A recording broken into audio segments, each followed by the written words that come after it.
Hey everyone, welcome back to the channel. My name's Christopher. Welcome to another episode of Rebel Rewind. Eric, how you doing? I got Eric with me this week. I'm You good, Christopher. I'm you doing good. you missed last week. Yeah, I held down the fort without you though. yeah, So man. Yeah, I caught the live, so you guys did a good job. You did a good yeah, job. little Yeah. under the weather. Yeah, Well, yeah, no, so my niece, so we had to go rush you to the yeah, hospital. So yeah, yeah, yeah. I like the shirt. I like the shirt. yeah, you sent it to me. Yeah, I this is know a gift.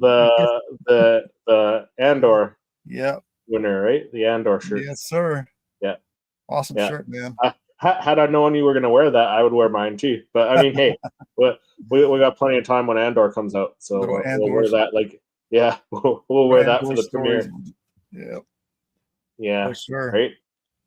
So just got to So put how I gotta have to get you to print season two? two on there. Yeah, Season two. yeah. Patrick's in the chat says good evening, fellas. Hey, Patrick. What's up, Patrick? Thanks So for yeah, hopping we in. we got some. I think we got some pretty interesting news here this Yeah. evening, and then we're going to be counting down our top 5 Star Wars ships as well, which should be fun. Should be fun. Yeah. So, you want to get into some news? Let's get into it. All right. So, first news article of this evening, we got Ezra Bridger actor kicks off Ahsoka season 2 with a new photo.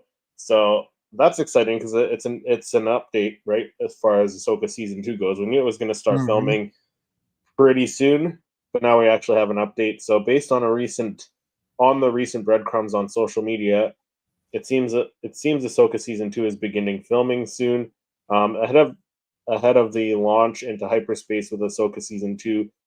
The Ezra Bridger actor Imanis Fondi shared an exciting photo kicking off Ahsoka's newest season while promoting the launch of his new podcast. So, following the events of The Mandalorian season 3, Ahsoka premiered on Disney Plus in August 2023, which we all saw. It brought back Hayden Christensen as Anakin Skywalker.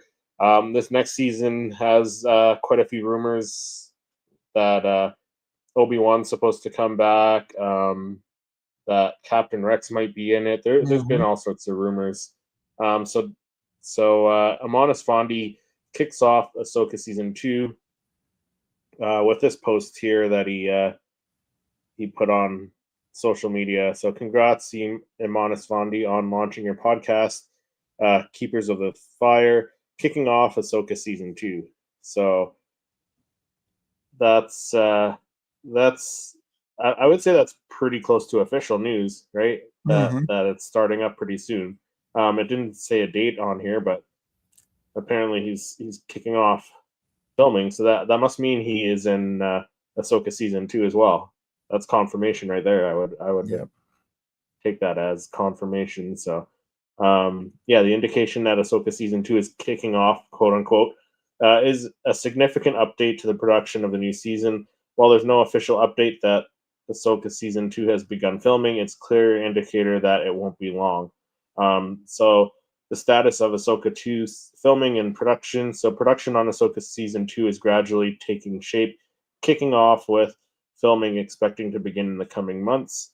Mm-hmm. So Natasha Liu Bordizzo, who plays Sabine Wren, hinted at DragonCon 2024 that production would commence after the completion of The Mandalorian and Grogu, which that wrapped earlier this year, I think, wasn't it, or late last year? It wrapped. Yeah, I think it was maybe towards the ending of last year. Yeah, I think And so now too. it's in the post production and editing and all that at this Yeah. moment. So yeah, Ahsoka season 2 should be it should start filming like any time now. So that's exciting news. And we also we got the recasting of Baylan Skoll, who was played Mm-hmm. by the late Ray Stevenson last time. Rest in peace, Ray. But replaced by Rory McCann, who was in Game of Thrones. Mm-hmm. So some interesting stuff there. Very cool. What are sure. your thoughts on that? Are you excited for it? I'm excited. I mean, big smile on his face on the image, right? It's Right just on here? Yeah. yeah. So gets you hyped up for what's to come. And one of our Yeah. stories, that we're going to be talking about is a potential, you know, character, or return of a character. So we'll get into that in a little bit. But yeah, it's awesome, man. It's great to see everybody, or in his case, ready to go, and looks like he's ready to work and ready to pop that champagne and get things started. So Yeah, exactly, right? yeah, So and Iman is such a down to earth and nice guy too. So I'm really happy that he got the role of Ezra. Like he did such a great job in the first season. yeah, he's hitting the conventions and autographs and stuff like that. Yeah. It's awesome that he's getting a following, and people like him and accept him. Ezra. So it's cool. Yeah. Have you met him yet? No, I haven't met him. I think one of our, was it Tony that met him, or somebody had met him Yeah, I recently? met him a couple times. So You met him, yeah. yeah, I met So him a couple times. So no, I haven't met yeah, him yet. I mean, there's it's scarce that people, we get Star Wars actors here, in Houston. But yeah. I think in one of our conventions coming up pretty soon, and we're planning on attending. A few actors going to be there, Star Wars actors. So Nice, nice. Well, if he does end up coming, I don't know, to Houston or whatever, somewhere near you, you should definitely yeah, try and meet him at least. get a pop signed. Yeah, or That'd just be cool. go up and Yeah. talk to him really quick, right? When he's got nobody at his table, they allow you to do that. So, Oh, they do. I didn't oh know yeah, that. yeah, Oh, that's yeah. cool. As long as they're not busy, as long as they don't have anyone like in front of them, or like you can, I believe you can even line up like with the people getting autographs, and just like as long as it's like a quick hello, you can go up and say a quick hello to them and Oh wow, stuff like that. So I had no yeah, idea. yeah, So I never got anything like autograph from any conventions or anything. So I mean, if I have the opportunity, then I'll definitely do that. yeah. Patrick's still loving the Andor shirt. Yeah, Ain't that dope? Yeah. So no, I mean, yeah. I think Exciting it's news. forgot the name of it. We have a convention coming up in a couple of months. Right. Yeah. Right now, my mind is not it's not working right now. But yeah, Yeah. Yeah. I got one next month in is it April, Ash? and they keep announcing more guests. Like I've got plaques coming for John Boyega, who's coming. Mm-hmm. Um, Adam Savage, who worked like in the prop department building models on the prequels. Oh, What else do we got? We have Manny Jacinto's coming, which I met him in Vancouver. So I might go up and talk to him. He's a cool guy to talk to. He's very friendly, very down to earth. Um, yeah. I but think they Ashley announced Eckstein. they announced Jennifer Beals, who plays Garza Whip That's a or flip. Garza, Yeah. yeah, in the Book of Boba Fett, the Mm-hmm. Twi'lek there. Yeah. So she's coming to Calgary Expo. Cool. I don't think I'm gonna be able to get an autograph from her, but I'm hoping, because she, like, if she comes to one expo, usually they do like the rotation at all these fan expo conventions usually. So Yeah. Ashley Eckstein is supposedly coming to this convention that I can't. oh, nice. Yeah. Yeah, you should definitely go to it then. Yeah. That's the Yeah. plan. Star Wars nerd says Lubel. hello there. Hey. Yeah, so either way, Ahsoka season 2 is exciting news that it's going to start kicking off soon, because that means we may get it. What I would assume after, probably like after the Mandalorian and Grogu movie, I would imagine they would Yeah. I don't think they would. drop Yeah, it I don't think after they would that, drop it or before that. maybe 2027. That's a possibility. That's such a Yeah, long way from here. I know, Yeah. right? Yeah. No, that's cool. And like Yeah. I'm stoked for it. I can't wait for it to start. At Hmm. least get some Hmm. production images or something, Yeah. behind the scenes, or some locations. Right. Yeah, pictures of the cast together and stuff like that. That'd be cool. All right, I think my first story for this evening, let's see, is I usually have it on my tablet, so I'll gotta All good. remind myself which one is the first one. Okay, so Star Wars Andor, yeah. I'm convinced Star Wars is about to bridge the gulf between legends and canon. Let me go grab that one real quick.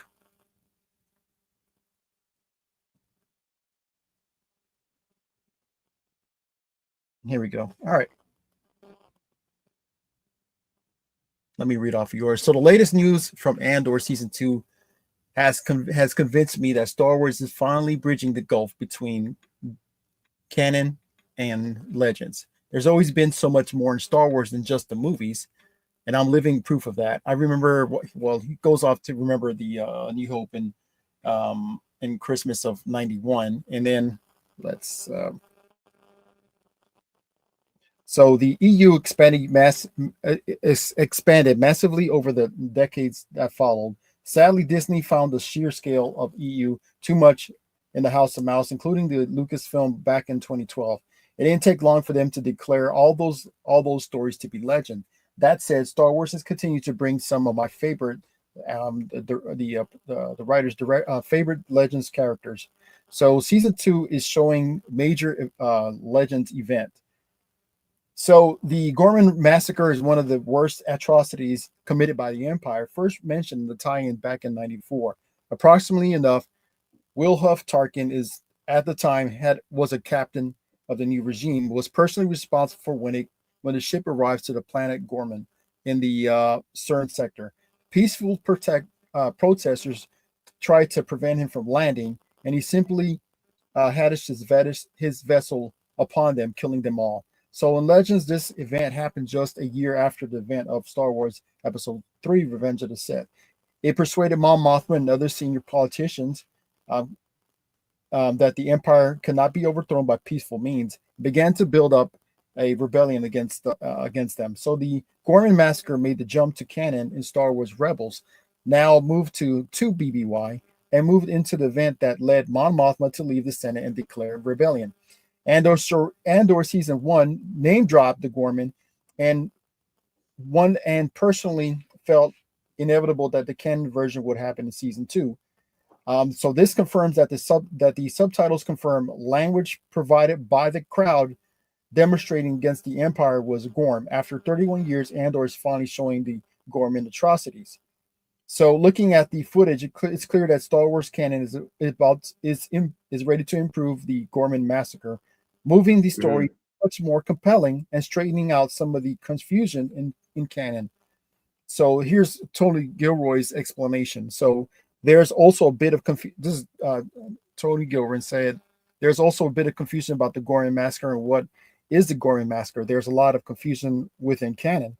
So it was an opportunity to rebuild a really significant way, in a part of the show that there's a lot of different things going on. Quite honestly, it's very expensive to build. It's ready, and so we really wanted to make it as possible to carry on over 5 different episodes. So it's really confident that the really deep, passionate Star Wars community will appreciate how they straighten out the story. Yeah, no, I'm excited to see that.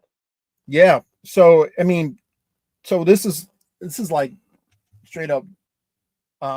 It kind of goes into some of the backstory of where it possibly had came from. The idea of the Gorman atrocities. So the Tiananmen Square protest was famous for one powerful image: a lone man standing in front of a tank shopping bags in hand. So he was pulled out of the way by other protesters, and his fate is unknown. Still, the image went around the world and would have been a surprise to see Andor season 2 honoring that. So you may get some kind of imagery of that, because imagery, that's what Star Wars is all about, putting those imagery in the films. So it was never actually shown on Legend. So now it's a possibility that and more of a with Tony Gill, we're talking about it, that we're going to actually see this in 5 episodes, supposedly in how Yeah. they're going to spend it out in 5 episodes. So Yeah. this is going to be really deep, really like It some should be stuff. interesting too, because we're getting 3 episodes a week. So they're doing the Garmin massacre in Hmm. 5 episodes is what it says. Yeah, So 3 episodes, it's like 3 episodes per year. So like it's the first three imagine. episodes 1 year, the next 3 episodes another year. So it's gonna be a year jump, right? Yeah. At some point. So either the maybe 2 episodes in one story arc, and then it's gonna jump ahead a year and have 3 episodes in the Hmm. next arc, or the other way Hmm. around, right? So it Yeah. should be interesting how they do it. So there's going to be like the spark of it, and then Yeah, during the yeah, different phases of that of the massacre of the I mean of the war, that started by the Gorman massacre. yeah, So it's going to be very intense, and I think that like what we got from Rogue One, that like military war yeah. scenes and stuff like that, they're going to pull it out, and they're going to make this look impressive. Yeah, I think it's gonna be great, and I'm excited to see what else they pull from Legends as well, because they do that in other shows too, right? Like they pulled like the U-wing in Rogue One. That was a Hmm. Legends ship, right? And they made that canon. So and we've talked about this before on the show where Yeah, they use stuff either from Legends or just like unused prototypes and sketches and stuff, and they bring that into canon, right? we got the So statues, they from yeah, the from Rebels, the yeah. what were they called, the can't get the mother, the father, Oh, the Mortis gods son. from Yeah, the Clone Wars. yeah. Yeah, So yeah. we We got got the that in statues Ahsoka. on. Yeah, Ahsoka. Yeah, yeah. And then So like little bits, the little ship hints and the of. skeleton crew, right? Like the prototype or whatever it is for the Millennium Yeah. Falcon. Hmm. The early sketches for the Millennium Falcon showed up in the skeleton crew, right? So Yeah. So I yeah, like how they do that. it's great. They're bringing in these legend things, and it's not Yeah, gone. It's still back there. They can always yeah. pull It's still from it. there. It's still there. Yeah, absolutely. So next, another Ahsoka season 2. It's a rumor. So and we're gonna this article I think kind of clears it up Hmm. in my opinion, because there was a bunch of social media posts. What was it, like a week ago or a couple weeks ago, maybe now? But the Ahsoka season 2's Natalie Portman appearance rumors. Here's what we know so far. So should Star Wars expect Natalie Portman to return in Ahsoka season 2? So fans have questions about Natalie Portman's rumored return for Ahsoka season 2, because that the rumor was that she was returning, and fans were like, "Oh, maybe she's coming back in flashback sequences, like in the Clone Hmm. Wars, because they're bringing back Hayden Christensen. I think they're bringing back, or they're bringing in Ewan McGregor to play Obi-Wan. So we're probably getting Clone Wars era flashbacks. But like Yep. the rumor was that she's going to be Padme during the Clone Wars flashbacks. So then more rumors came out, and Natalie Portman's potential Star Wars Ahsoka season 2 explained in this article here. So in 2023, the same year Ahsoka season 1 debuted, Portman confessed being open to returning to Star Wars, fueling speculation and rumors about her involvement in season 2. Earlier this year, a source reported uh, to film pundit Christian Harloff that the Academy Award winning actress was close to signing a deal, which I think we mentioned on the show when that news broke. Yep. However, not all reports claim Natalie Portman is returning as Padme, the former queen of Naboo. According to an online rumor about Ahsoka season 2, Lucasfilm cast Portman to play Abeloth, a dark side character from Star Wars Legends, with ties to Dave Filoni's current storytelling, with Balin seeking out the Mortis gods, the father, the statue, like you were talking about, the father, the son, Hmm. and then the daughter with the missing head. And like that, yeah, like you said, they appeared in the Clone Wars and Ahsoka season 1. But the theory explained that the shape shifting Abeloth would take the form of Portman's Padme Amidala to torment Anakin Skywalker, who also Mhm. shares a connection to the Mortis gods mythology. So, despite this being a new and creative way for Natalie Portman to return, and in my opinion, I think it could work. That would be crazy if she showed up as Abeloth and you saw Anakin tormented No, imagine that mind job worldly on him. remotes, right? That would mess him up. Yeah. You know? Like I mean, seeing Padme, but yeah. it's actually Abeloth.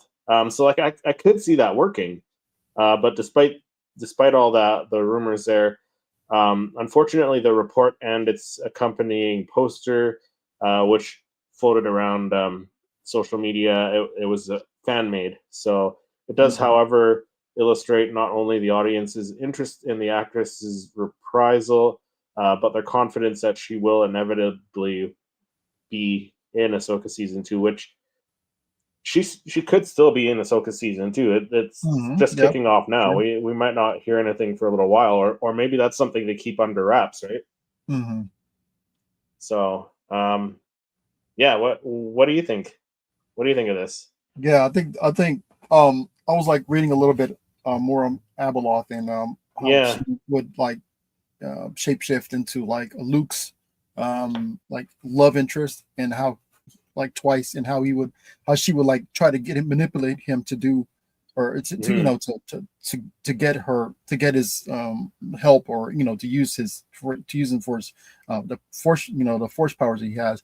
And it's a possibility that now that Anakin's the force ghost, and maybe there's one way to try to manipulate him to become, or to be on her side, Yeah. utilizing Portman's Amidala's image, Yeah. and stuff. So yeah, that would be messed up. But I heard this That rumor would be messed up. few months ago, and I kind of like discredited it for a bit. I was like, no, I don't think that would that would be true. But now how I'm thinking about it is like, yeah, that would work. That would work out Yeah. big time It would be for the cool. storyline. Star Wars nerd said they. I don't know how I feel about Natalie being cast as Abeloth. I wouldn't mind Abeloth turning into Padme for a bit and messing with Anakin. Yeah, that Yeah, way, not right. yeah, Like not the whole time, but like maybe nah, like for part of the time. And then exactly. if you already have her cast in Ahsoka season 2, maybe you have her in like a flashback episode too, where So where we it's can like have her Clone Wars shapeshift flashbacks. from the creature that she is into Natalie Portman's, Queen Yeah. Amidala. Yeah, that would Hmm. work for a little bit, and then shapeshift into somebody else or whatever. I mean, But not that's the only would it force mess with perspective, right? Anakin too, like because it could mess with Ahsoka because Ahsoka was pretty close. Like Hmm. she was very close to Anakin, Yeah, and through that relationship, she was fairly close to Padme, right? And you yeah. saw them interact in the Clone Wars, so I would imagine it would probably mess with Ahsoka too if she showed up and turned into Padme, right?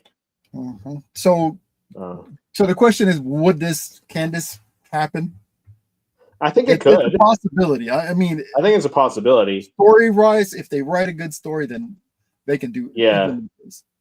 yeah, and it seems like they're kind of going that way with Abeloth, like because there were rumors that they were casting Abeloth that Hmm. we spoke about before, and they're kind of going that way with the Mortis God statues and Yeah, Balin kind of yeah, going calling towards out to what Balin. seemed to be like that Mortis temple because it had that light in the far distance at the Yeah. top.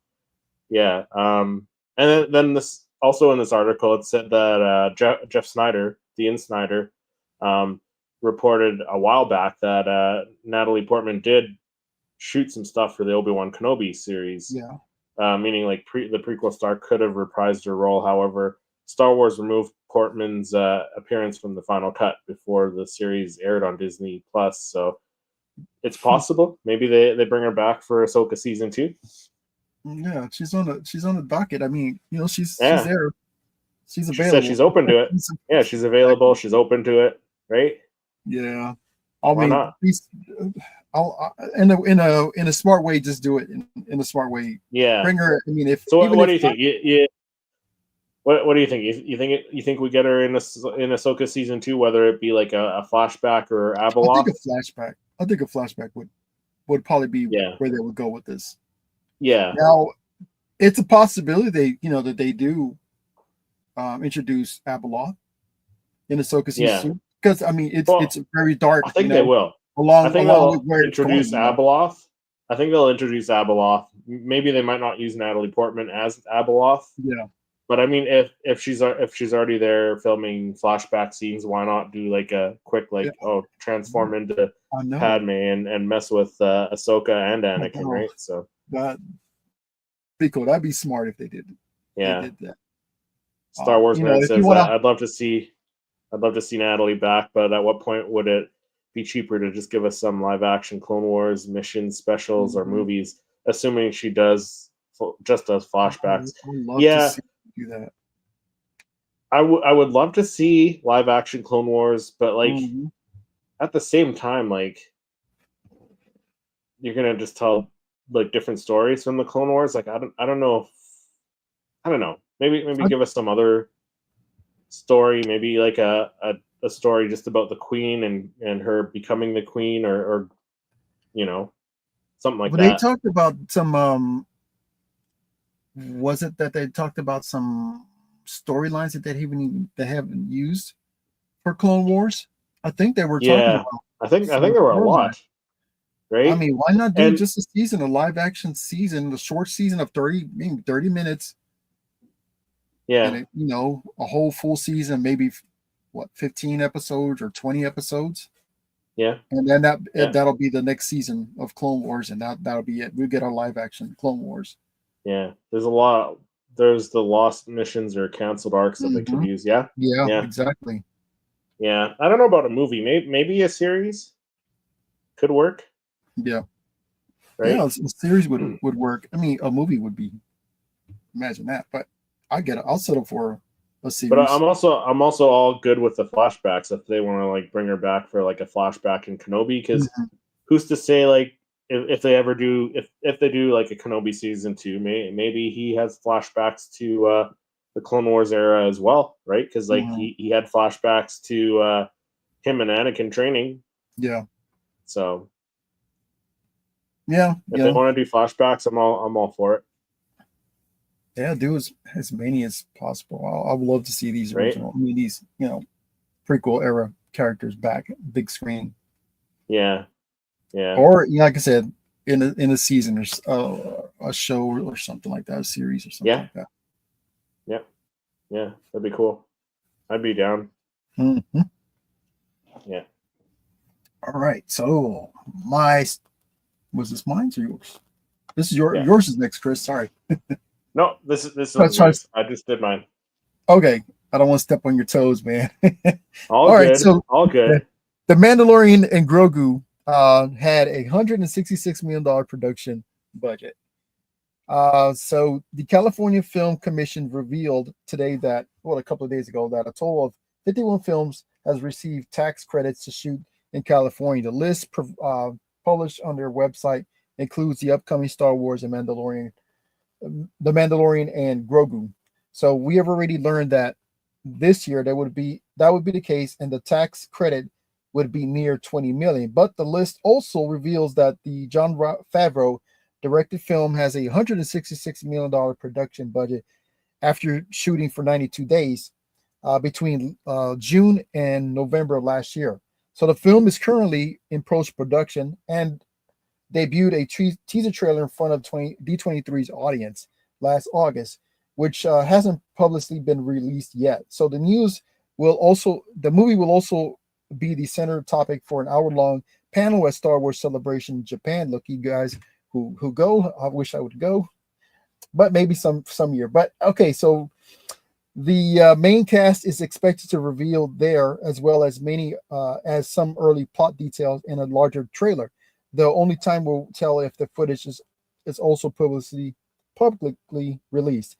So for now, the Pedro Pascal will be back voicing the Mandalorian. Sigourney Weaver will have a supporting part in the New Republic Colonel, who sends Din Djarin on a mission to the Outer Rim. So Dave Filoni co-writes the script for Jon Favreau. So the Mandalorian Grogu comes out in May 22nd. And this will be the cheapest feature film that Lucasfilm has made since Disney acquired it in 2012. If you do it right, you can do a lot with the 20 million. Yeah. The 30, Yeah. yeah. Which one is it? How much is it again? Oh, the 166 million. Yeah. So here's a breakdown of Rogue One's $200 million budget. So noteworthy is that these numbers can vary from source to source. List on the public website and report the tax credit on UK have the budget for Force Awakens to be at least twice the number provided by Collider.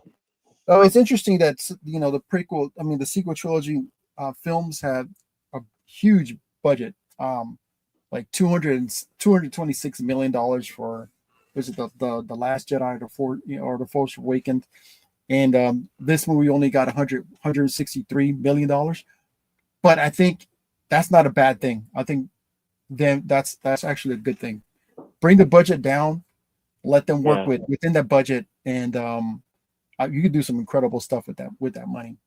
So I'm not upset at all that budget is so low. And then if they were to keep doing this on shows and stuff like that, and then then after that they can have some more money to play around with making, because right now they're losing money, lots of money, Yeah. Disney and Star Wars. So keep the budget tight, and then like you see how well with good storylines and stuff like that, good stories, and how you market these movies and films. I think they'll get their money back. And see, Yeah. what the last thing you want to see is like a film that you spend so much money, like $200 million, and then it doesn't even rake in the money at the theaters. So case in point, I think the Snow White film didn't make what they thought it was going to bring in. So No, the and budget I saw that. Like it was okay. I saw it. It was okay, but it wasn't yeah, great. they went out of left field with that film with the original. Yeah, What did they you see had it? originally. No, I haven't watched it. Just heard other reviews on it. Yeah. Yeah.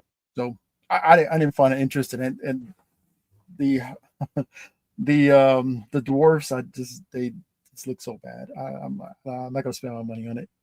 There's other Yeah. movies I want to watch, so I'm not gonna watch that one. Yeah. Star Wars nerd said I think flashbacks are them testing the audience's obvious reaction Mm-hmm. to live action Clone Wars. Yeah. Yeah, that'd be cool if it got a live action series. I'm all Yeah, that's it for the news. Do you want to jump into our top 5 starships? Yes. So you said you have the images? Yeah, I can All bring right, up the cool. images here. Cool. All right, so we're going over the minds. Yeah, just start with yours. Yep. Yeah, start with your number 5, and then I'll start with my number 5. All right, so I think you're doing the honorable mention. Yeah, let me bring up where's your top. You had that one. All right, so I got for number 5. And when we went to see this in the theaters, how slick was this ship? So the Naboo Royal Starship, even the what you call it, the landing gear. Yeah. Beautiful ship. So this has got to be my number 5. The whole design, the sleek design, I'm all for like the rustic and but sometimes the sleek designs, with the simplicity of it all, I think that it gets my attention also. So going with number 5, we got the Naboo, Padme's Royal Starship. Yeah, and then jumping into my number 5. Oh, I was gonna say, if anybody who's watching live, if you guys put your top 5, and that'd be cool. See what you guys. Let us know your top 5 as well. So for my top 5, I went with the Falcon. Ooh. So iconic ship, right? And like what, 12 parsecs past the did the Kessel run in 12 parsecs? Less than 12 parsecs. Fastest ship in the galaxy. Yep. Right.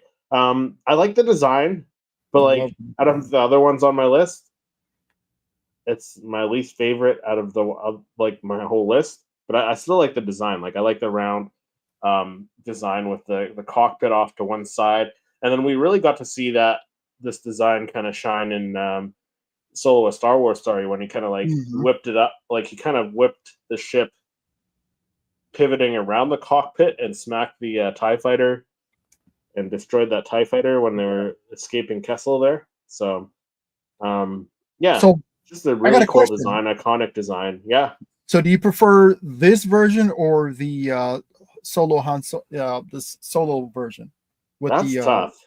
I mean, I think I like the look of the like damaged and beat up. Like it's Mhm. more aggressive without Yeah, the escape pod attached to the front, yeah. right? Okay. Yep. That's Yeah, cool. Yeah, that's not a wrong or right answer. So yeah. All right. So what's your number 4? okay, so number 4, we got the Corellian Corvette as seen on Rogue One. I love that ship. Love it. This is so cool. And this is the not the original idea for the Millennium Falcon, but it No, is a but part they took, of the ship. yeah, I it's mean, part of that same concept, original the concept. lineup Yeah, of. yeah, which is cool. So he had several designs that he was going with, and this one is one of those designs that I love. And so seeing what it can do in Rogue One, that was so impressive. I could just move Yeah, those Imperial ships, just push them out the way like one of those like tugboats. Just so yeah, cool. yeah, How powerful these ships and with those with the 8 um exhaust the engines in the back. That's freaking awesome. yeah. No, I like it. It's again another iconic ship.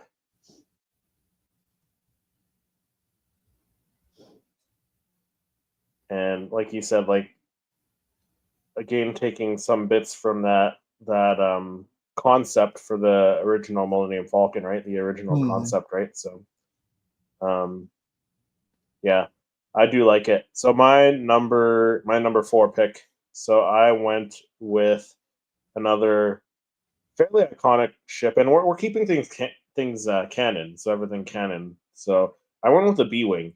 So I like the story of how like Hera kind of helped design the B wing and the weapons on the B wing in Mhm. Star Wars Rebels.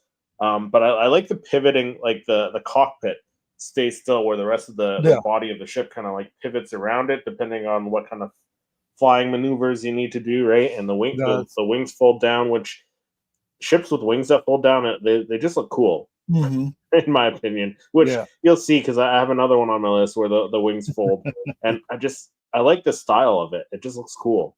Yeah. So that's the B wing, right? I love And then like the like yeah, it design you said, pivots. the cockpit Yeah, and pivoting. then the way it fires, like we saw it in Mhm. Skeleton Crew as well, right? Where Yep. the lasers all kind of like come together from the 3 points, and they or from the 4 points, and it fires like a laser blast that way. Yeah. So no, it's very cool. It's a very Totally cool original, design. cool Yeah, design. Yep. yeah, yeah, very cool. Um, so what's your number 3 pick then, All right, we were Eric? talking about the wings that close, and so Oh yeah, anyways, there we go. wing. So we're gonna go with what my number 3 is the X-wing. Nice, I nice, mean, this is like iconic. iconic, man. The whole front end, how it's shaped, the damage on it, the quad engines on this thing. Yeah, It's beautiful, beautiful ship. The way the canopy opens, amazing. And and every yeah, time we see the ship, it's like something's good's gonna happen. Something's good's gonna happen. So we got yeah, the on the Mandalorian, where we got um, Luke came and saved the day on that, come in and in the X-wing, just amazing. So yeah. So yeah. to me, it's like as a kid, this is one of my favorite ships. So Oh, okay. Patrick put his top 5. So he went the Ghost for number 5, the Razor Crest for number 4, the Imperial Shuttle for number 3, Ooh, the Millennium Falcon ooh. for number 2, and then X-wing for number 1. You see, Nice, that's nice, ain't that cool, nice. man? That is cool. All Nice, right, nice list. so jumping into my number 3 pick, I went with another iconic ship in my opinion, the Tie Fighter, and I Ooh. just like this one because it's fast, it's zippy, it's solar power, like it uses solar power. It's got the twin ion engines, right? Mhm. And we saw in like the standard ones in the Empire Strikes Back and stuff in the original trilogy were one seaters, but they branched out into like different kinds of TIE fighters, and then like we saw in the Force Awakens, you could have two pilots in the like. Mhm. I'm guessing it's a slightly larger one, but like the original one, it was like one pilot, very tiny, very fast. Um, yeah, just and that sound, right? That high Mhm. pitched squeal as it Yes. goes by past on the Yes. screen, right? Like iconic, I right? see. I used to sit there and draw this thing as a Yeah, kid. Simple yeah. to draw, but I just love And this. It's I so like cool. how it just kind of like you can land it standing like that. Like that's how Oh it yeah. lands. There's no landing gear or anything like that. It just kind Hmm. of plops down like that. Although we did see other versions again of it in the Mandalorian, where like Moff Gideon had the one where the wings folded down and Yeah. it landed like that. But still, like it's still very cool, very iconic ship. Now we see how some of them like you have at the in the they have the like a clamp on the top that kind of holds it. Yeah, Yeah, or yeah, is it towards the back? But it kind of they have it like shelved, which is pretty cool. yeah. Patrick said TIE fighter excellence in geometry and design. Yeah, absolutely symmetrical too, which I Yeah. love. Even the wings on this thing is so cool. Yeah, right. All right. Yeah. So what's your number? What's your number two pick? Okay. Everybody knows not my favorite character, so we're gonna go with the slave one. So Boba Fett's slave one ship. Nice. How cool is that, man? Right? It you know it, these designs, man, the minds of this of whomever created these things. I mean, just out of like they get like inspirations from like Burger, like for the Millennium Falcon. This one looks like an iron, Yeah. but Yeah, how it does. freaking cool is this? How cool is this, man? Have the, Right? the little wings and the way the rotating cockpit.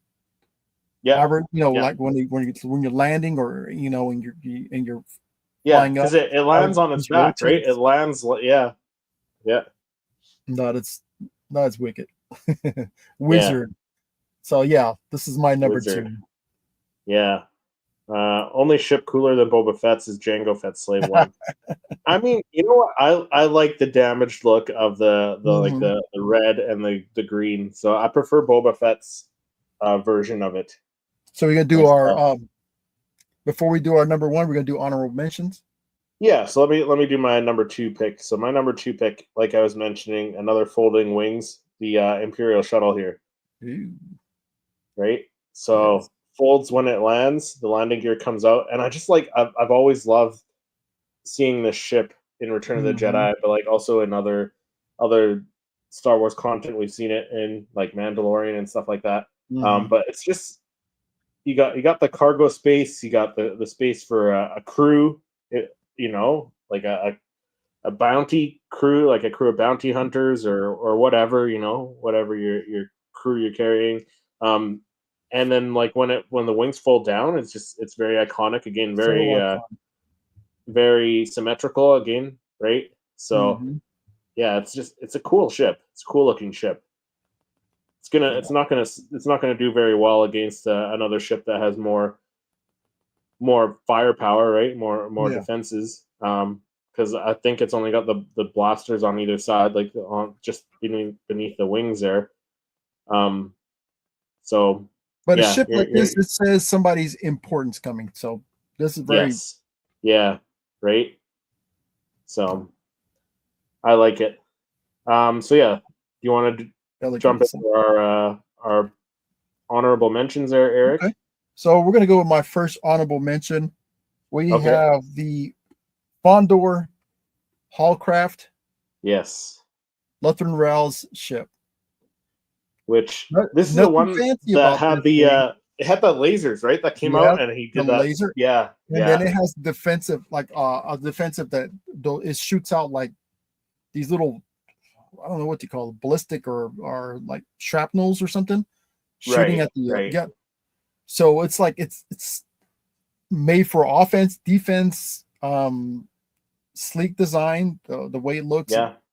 It's cool. I mean, it's nothing like fancy, but what it No, can do, it's so impressive. We've never seen a ship like this. I don't think no, ever and in hopefully, Star because Wars. like we're getting our season 2, maybe we'll see another appearance from it, right? Yeah. That'd be cool. Yep. Sick. All right, Sick looking so the ship. next, you want to read the next, do the next one as well? Next Oh yeah. honorable mention. All right. So another honorable mention is the Razor Crest. Yes, Razor Crest. another sleek design and the symmetrical Ain't that again, cool? right? I like the fact, it's sanded down to bare metal, just Yeah, metal with yeah, the engines on top, the sleek design, kind of looks like a bread box with wings and engines, but yeah, yeah. I know. it's cool, Again, man. I right? mean, Like it's it, they're turning all these ships. They're taking them from like yeah, appliances and stuff, yeah, right? S- slick design. I love this ship, Yeah, but yeah. not in I my do like top five. it. It's cool No, though.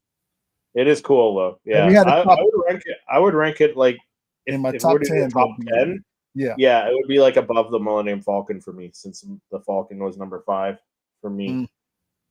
All right, so what's your number 1 then? Okay, the Millennium Falcon, classic, You're classic going to ship. Falcon. Yeah. Love the ship. Okay. Love the ship. The busted up the better. I like this Yeah. version right So here. you prefer this one? You prefer the Han Solo like busted up, hit Yeah, a bunch of stuff? yeah. Yeah. But I prefer with the radar on top, the round The original round? trilogy. Oh, Yeah, you like the round radar? yeah. Okay. I don't like this one, but still, I'll take this one. Yeah. Yeah. But yeah, I love the Millennium Falcon. My favorite ship. Just so many. Yeah. I mean, even the inside, the way the layout of it's so cool. Got sleeping area, your Yeah, atrium you got a area, lot. You got a lot of cargo space, yep, right? Yeah. Yeah, cargo and and it's a freighter. Like it's able to push like, I can't remember what they're called, but like space containers, like cargo mhm. bins. That's what it pushes with the front end, and there's different and then attachments you can get for these ships, right? If you bought them from the factory. and then you got So the gunners on top and the gunner on the bottom yeah, when the you're gunner, the pushing top and down bottom. Yeah, that below was is always a cool upside feature down, that I and liked, right? Yeah, that's yeah. cool.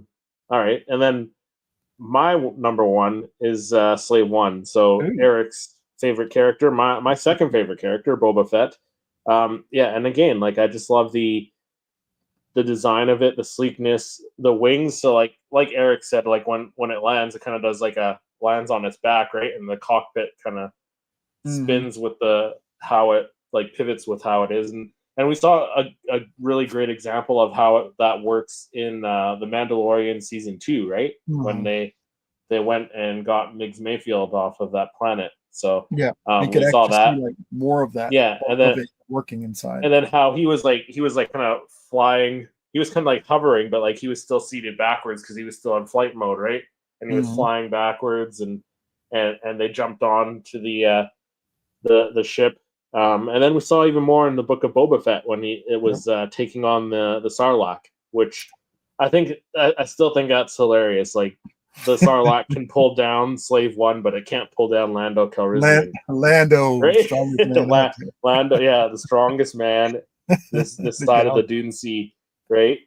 So So we got a little bit also on the Attack of the Clones. We got a little bit where yeah, Django, I mean where little Boba, yeah, Django, it's like yeah, he has and to Boba, like look up and climb up so he can look yeah, yeah, outward, because the seat's still, yeah. still So on that back reclining. That's pretty cool, man. I mean, the minds of these guys that design these ships, man, incredible. right, Yeah.